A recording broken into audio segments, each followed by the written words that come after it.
En fait, on a cette idée déjà de capturer la première transe, ce que j'expliquais tout à l'heure, qui est un geste voilà, technique, mais qu'il faut apprendre. Parce qu'il faut que le geste qu'on fait pour capturer soit dans la musique. Donc c'est comme si on faisait une percussion, en fait, finalement. On l'entend pas, mais c'est vraiment...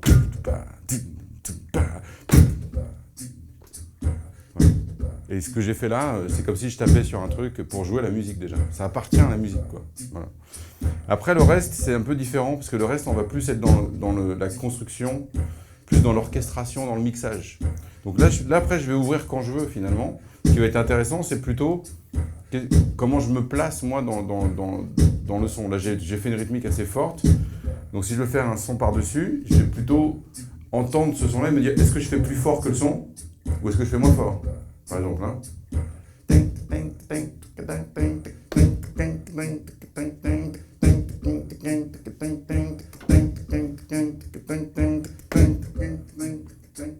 Voilà, donc là je l'ai mis à un certain niveau.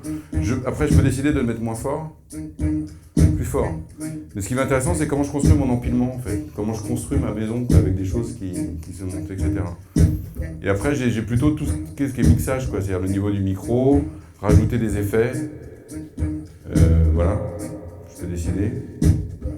Donc tout ça, c'est vraiment la manipulation de son. Là, je vais texturer le son. Là, l'idée, c'est que je vais me mettre un peu comme un DJ à texturer le son.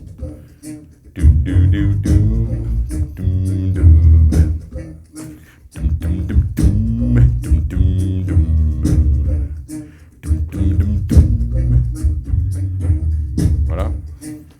Et pareil, après, si je fais des sons plus longs,